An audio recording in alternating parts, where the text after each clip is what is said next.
کہ ہم نے تو اپنی زندگیاں عورتوں پہ بدنظری کرنے میں گزاری، ہم نے تو اپنی زندگیاں موبائل کے اندر گندی فلمیں دیکھنے میں گزاری۔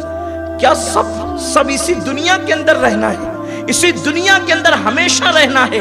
یہ دنیا ہمیشہ کی قرارگاہ ہے، یہ دنیا ہمیشہ کی قیام گاہ ہے، کہ دنیا سے کبھی کچھ نہیں کرنا ہے۔ وہ درجنوں جنازے جو تم نے اپنے کندھوں پہ اٹھا کر کے قبرستان پہنچائے ہیں، کیا کبھی تصور نہیں کرتے کہ جس طریقے سے ہم کسی کو اپنے کندھوں پہ سوار کر کے قبرستان لے جا رہے ہیں، ایک دن جلد آنے والا ہے کہ لوگ ہمیں بھی اسی طرح جنازے میں سوار کر کے قبرستان لے جائیں گے۔ ایک دن وہ ضرور آئے گا۔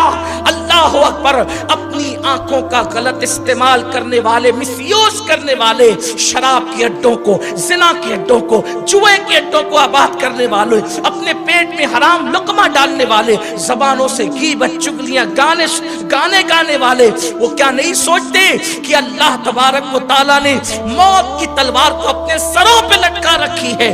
ایک دن وہ ضرور آئے گا جس دن جسم کا رشتہ روح سے ٹوٹ جائے گا۔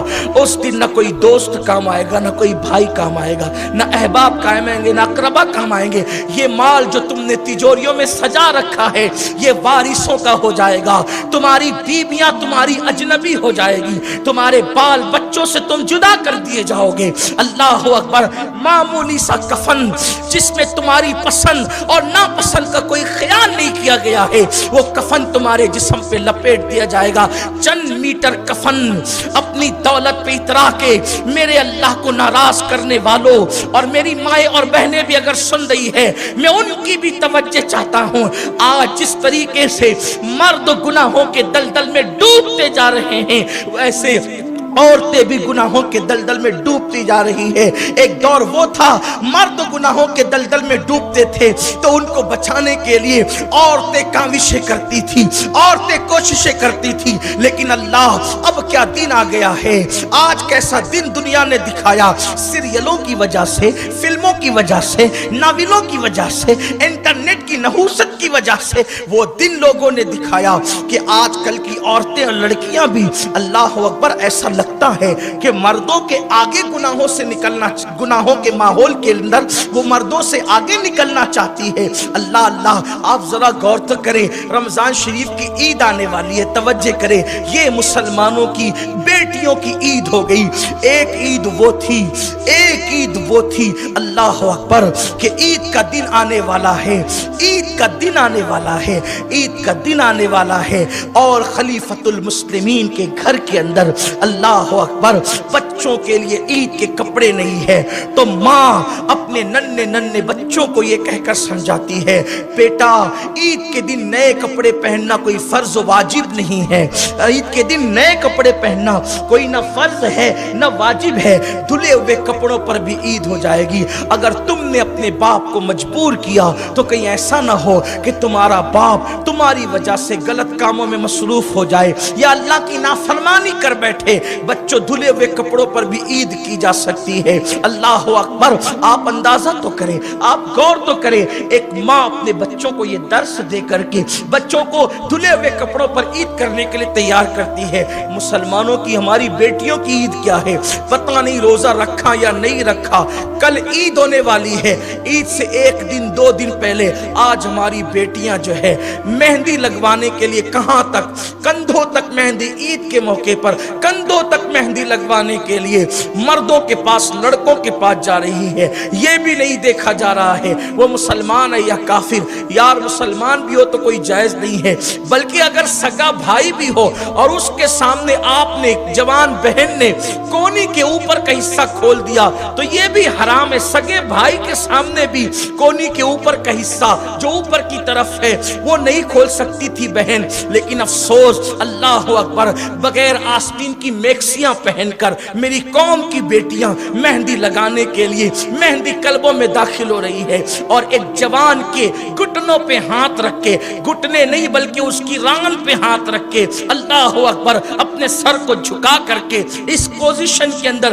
مہندی لگا رہی ہے۔ میری زبان حیا اس پر خاموش ہے کہ جس وقت اس کا جھکا ہوا وجود کسی اجنبی لڑکے کے سامنے اس کے رانوں پہ ہاتھ رکھ کر کے وہ مہندی لگواتی ہے تو اس وقت اس کے وجود کی پوزیشن کیا ہوتی ہے اس پر میں کوئی تبصرہ نہیں کر سکتا، عقل مندوں کے لیے اشارہ کافی ہے۔ منبر کے تقدس کا بھی خیال ہے، وہ مہندی لگانے والی بیٹیاں جنہوں نے کسی اجنبی مرد کے اللہ اکبر رانوں پہ ہاتھ رکھ کر کے اپنا ہاتھ اس کے ہاتھ میں دے دیا، کیا وہ یہ تصور نہیں کرتی کہ تم خدا کے غضب کو دعوت دے رہی ہو؟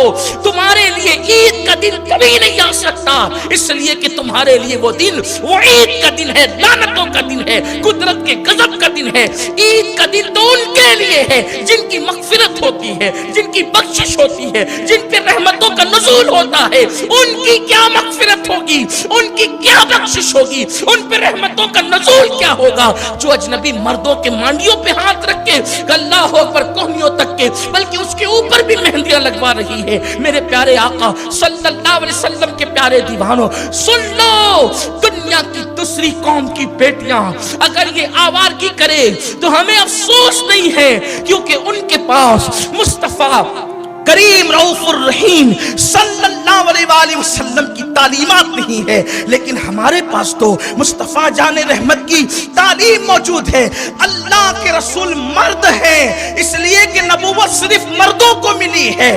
اللہ مصطفیٰ جان رحمت مرد ہیں، سید الانبیاء ہیں، مرد ہو کر اللہ کے رسول علیہ السلام اتنی حیا کرتے تھے کہ اللہ کے رسول نے کبھی مجمع عام میں لوگوں کے سامنے پیر نہیں پھیلائے، اور آج اس رسول کی ماننے والی بیٹیاں مہندی لگانے کے لیے اجنبی مردوں کے زانوں پر ہاتھ رکھ رہی۔ اللہ کے حبیب صلی اللہ علیہ وآلہ وسلم ارشاد فرماتے ہیں، جب کسی عورت سے کسی مرد کا ہاتھ غلط نیت سے ٹچ ہو جاتا ہے تو اس وقت اس ہاتھ اور اس ہاتھ، جو دونوں ہاتھ ہیں، یا اس کا بدن اور اس کا بدن ایک دوسرے سے بدنیتی کے ساتھ ٹچ ہو جاتا ہے، اس وقت جہنم پکار کر کہتی ہے، اللہ اس جسم پر سب سے زیادہ اگر کسی کا حق ہے تو میرا حق ہے۔ اللہ فرماتا ہے میں تجھ سے وعدہ کرتا ہوں کہ اس وجود کو میں تیرے اندر ہی جلاؤں گا۔ کوئی دنیا کی آگ میں 60-70% جل جائے تو وہ بچتا نہیں ہے۔ آپ سے میں پوچھتا ہوں اور میری بہنوں سے بھی پوچھتا ہوں، چوڑیاں غیر مردوں کے ہاتھ سے پہن کر، مہندی غیر مردوں کے ہاتھ سے لگا کر، کیا تم جنت کی راہ کی مسافر بن رہی ہو میری بہنوں، یا جہنم کی راہ کی مسافر بن رہی ہو؟ اور اس کے بعد پھر بے پردگی سے گھوم کر مردوں کو دعوت نظارہ دینا، اپنے حسن کو بے نقاب۔ یہ دنیا میں کچھ نہیں رکھا ہے، دنیا میں کچھ نہیں رکھا ہے۔ ایک دن یہ دنیا فنا ہوگی، اور دنیا جب فنا ہوگی بالکل ہوگی، ہمارا ایمان ہے دنیا فنا ہوگی، لیکن اس کے فنا سے پہلے ہم ہی فنا ہوں گے۔ ہمیں تو جہاں کتنے دن جینا ہے، جینا کتنے دن، زندہ کتنے دن رہنا ہے، سوچو، غور کرو۔ اللہ کے غضب کو دعوت دینے والوں، کتنے دن دنیا میں جیو گے؟ قبر میں ڈال دیے جاؤ گے، لوگوں کی ہڈیاں بھی پگھل جاتی ہے قبروں کے اندر، ہڈیاں بھی پگھل جاتی۔ اللہ کے عذاب سے بچو، اللہ کے عذاب سے ڈرو، اللہ کے غضب کو دعوت مت دو، کیونکہ گناہ کر کے کبھی کسی کو سکون بھی نہیں ملتا، کسی کو کبھی عزت اور وقار بھی نہیں ملتا۔ اور جب قوم کی بیٹیاں آوارگی کی طرف جائے گی تو اس قوم میں پھر کبھی سلطان صلاح الدین ایوبی جنم نہیں لے گا، اس قوم کے اندر کبھی نیکوکار، تقوی شعار، پرہیزگار، امت میں انقلاب پیدا کرنے والے لوگ کبھی جنم نہیں لیں گے۔ چور، اچکے، ڈاکو، گنڈے، اوباش لوگ جنم لیں گے، اس لیے کہ جیسا کھیت ہوتا ہے، جیسا بیج ہوتا ہے، نتائج بھی ویسے ہی سامنے آتے ہیں۔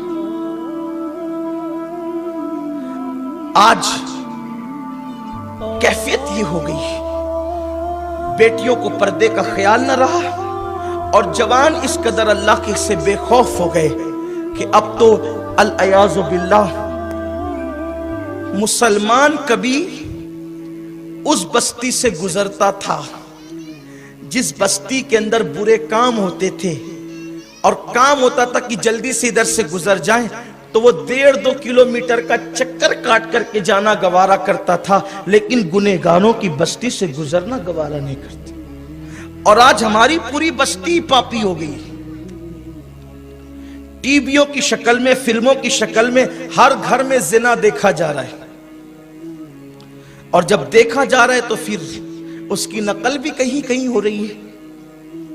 مگر یہ مت سمجھنا کہ قدرت ہمیں زندگی دے کر بھول گئی ہے، یہ مت سمجھنا قدرت ہمیں جوانی دے کر بھول گئی ہے، یہ مت سمجھنا قدرت ہمیں حسن دے کر بھول گئی ہے۔ میرا اللہ بھولنے سے پاک ہے، وہ کسی کو بھولتا نہیں ہے، وہ سب کو جانتا ہے، سب کو دیکھتا ہے، سب کے جذبات اس کے سامنے ہیں، کوئی اس کو بھلا نہیں سکتا۔ وہ بھولنے سے پاک ہے، وہ سونے سے پاک ہے، وہ اونگنے سے پاک ہے۔ اور سنو، جب تم اس کے غضب کو دعوت دیتے ہو گناہ کر کے، تو اللہ پھر کچھ لوگوں کو گناہ کی سزا اس شان سے دیتا ہے کہ ان کو ایسی بیماریوں میں مبتلا کر دیتا ہے کہ دنیا کا کوئی طبیب اور ڈاکٹر ان کا علاج بھی نہیں کر پاتا۔ آپ سمجھتے کیا ہو؟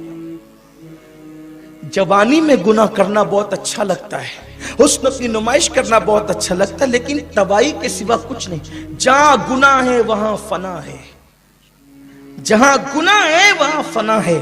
قوم لوط کی بستی فنا نہیں ہوئی، قوم نوح فنا نہیں ہوئی، قوم عاد فنا نہیں ہوئی، قوم سمود فنا نہیں ہوئی، قوم شعیب فنا نہیں ہوئی۔ گناہ تھا، فنا ہو گئے۔ اب گناہ کر کے ہم آباد ہوں گے تو اللہ تبارک و تعالی پہلا سوال کرے گا، زمین جب پیر پکڑ لے گی اپنی زندگی کہاں گزاری؟ اللہ کے لیے توبہ کرو، اس دن کہنا نہ پڑے، شرمندہ نہ ہونا پڑے۔ کیا کہیں گے اللہ سے؟ بستروں پہ لیٹ کر گناہ کے مناظر، زنا کے مناظر دیکھتے تھے، کیا اللہ کو جواب دیں؟ آج توبہ کرو، بدلو زندگی کو، وہ دن ضرور آئے۔